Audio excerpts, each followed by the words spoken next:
Hello, I'm Chef Kirk Bright with White River Conference Center, and here's what's cooking local. Today we're going to cook our White River Bistro beef.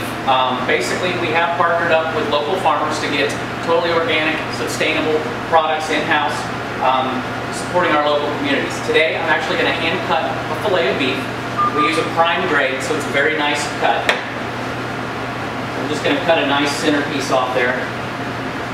We'll just go ahead and cut these into a couple steaks.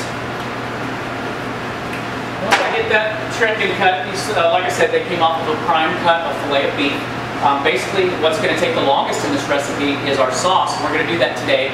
It's a nice local mushroom and teardrop tomato truffle demi-glaze. So basically, we need to start off with that sauce because that's going to take a little while to work into the recipe here. So basically, I'll start off with some herb-infused olive oil. We don't need a lot, just a couple tablespoons to coat the bottom of the pan. I'm going to start off with some bacon, and that's just going to give us some really nice fat content in there and just really make the sauce really nice. So, again, hot pan. We're just going to work that bacon in there, let it get nice and crispy. I'm going to throw a couple cracked bay leaves, a little bit of mirepoix or onions, carrots, and celery.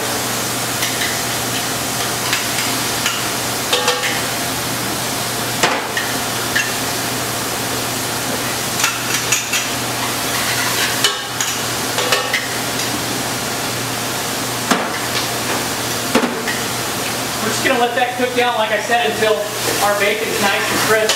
And basically, we just want to get the aromatics hot, the onions, carrots, and celery, so that we can release those flavors, and it's going to really bolster our flavor in our sauce. Once you feel like those have cooked down a little bit, we're going to use a nice, upscale, sustainable red wine. Again, I don't believe in cutting corners or cost because you get what you put into it. So I'm going to put a very nice bottle of red wine in here, and I'm going to get a very nice, earthy sauce out of it. So I'm going to let that reduce down.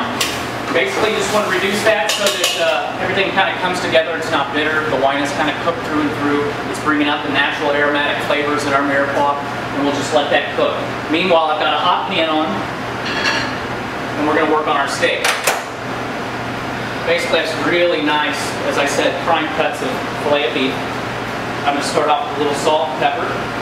Again, I use a 3-to-1 kosher to pepper ratio. So coat each side very well. And then we just got some really nice Dijon mustard. We're just going to kind of put that guy right off in there.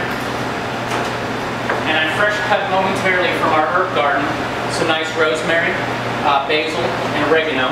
And I'm just going to set that down in there and kind of encrust this with these fresh local herbs. Again, I'll just repeat the process on the second or the other side. We've got some really, really nice olive oil again that I'm just going to coat the pan with here. And I'm just going to get a really good hot sear on there. I'm going to finish it in the oven because I believe that makes the meat more tender. But I am going to get a really nice hard sear on there. And that's just going to cook those herbs into the meat and give us a better flavor. So I'm going to go on this high heat for about 2 minutes, and then I'm going to flip the steak over, and then I'm going to throw it into a 350-degree oven. And that's really up to you. I like my steaks around mid-rare, so I'm going to go about 8 to 10 minutes. Allow it to rest before cutting into it, and that's going to make sure that we have a very juicy fillet that's not overcooked. Okay, so now our meat is in the oven. Like I said, I cook mine about medium rare, so I'm going to be in there for about 8 to 10 minutes and an oven at 350 degrees. Meanwhile, our red wine reduction is ready to be strained. I've actually pulled that to the back of the stove, and I'm going to start with the wild organic mushrooms that we have. So whenever possible at White River Conference Center, we use fully sustainable, local organic. So basically, I'm going to start off here. I think I'll use white truffle oil today. And I'm actually just going to go ahead and season up my pan with a little bit of that. You don't want to get your heat too high on that, because it doesn't quite have the flash point that, say, a canola or olive oil would have. So I'm going to start things off. I've got a little bit of shallot, got a little bit of garlic, And then I've got some of these really nice portobello mushrooms. I've got some shiitakes. Get that heat up just a little bit now.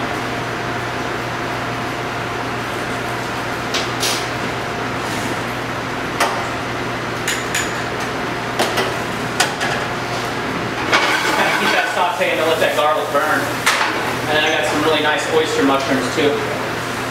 So throw just some button mushrooms in as well for a little texture difference. So I'm just going to let that saute up. You might find that you want a little bit more infused olive oil with that as well. Just to kind of coat the bottom of your pan there.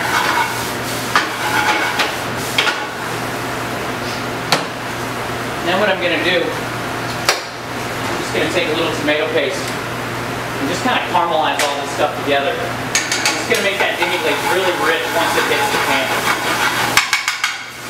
So you just kind of caramelizing all that good stuff together. And then we've got that beautiful wine reduction that we're going to use the chamois for, a fine mesh strainer. We're just going to kind of let that deglaze into those nice organic local mushrooms.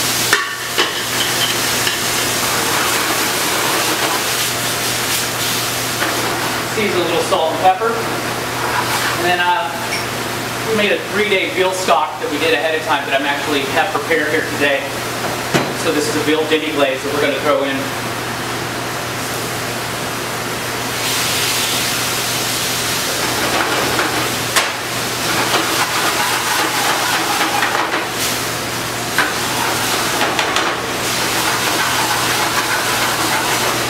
So that's nice and concentrated. And since we made this really nice glaze, don't be afraid if you need to loosen it a little bit. A little bit of hot water won't hurt. Just kind of depends on the quality of the demi glaze if you make it yourself versus buying it. So we make it ourselves a little thicker. So we had a little more reduction time. So you notice I have not put the tomatoes in just yet. I didn't want them to burst apart quite yet. So I'm actually going to fold them in at this point. So I've got all those nice shallots, garlic flavors in here. I've got that truffle oil that I'm actually just going to add a little bit more to. You can use a dark, I chose to use white today. Just give it a little richness, just another little, like, teaspoon. Alright, our sauce has come together. It looks amazing. We're going to get our steak out and we'll plate everything up. Okay, we've got our filet out of the oven. Once again, that was about 8 to 10 minutes, depending on what temperature you desire it at. We cooked that in an oven at 350 degrees. The main important thing I want you to take away from this is that we need to allow the meat to rest. What I mean by that is let it sit out at room temperature for about 5 to 7 minutes. That way all those juices will adhere into it. If we cut into it before that, we'll lose all of our flavor. So, I've got that. I've rested the meat. I'm just going to set that on our plate. I made some Yukon Gold palm puree, really pure mashed potatoes today that we're going to use. Just getting kind of pipe some of those on. Okay, and then we've got some really nice roasted root vegetables today with some nice sauteed kale, which you can find that recipe on the cookbook as well. We're just going to serve that on our plate here. It's really, really good earthy dish. Alright, and you remember that amazing wild mushroom, truffle, tomato, teardrop demi glaze. I'm just going to place that right on top of our steak. Got a lot of really exciting flavors going on here. I think we'll just kind of clean our plate a little bit, maybe finish things off with a nice sweet potato chip. And there you have it. I'm Chef Kirk Bright for White River Conference Center, and that's what's cooking local.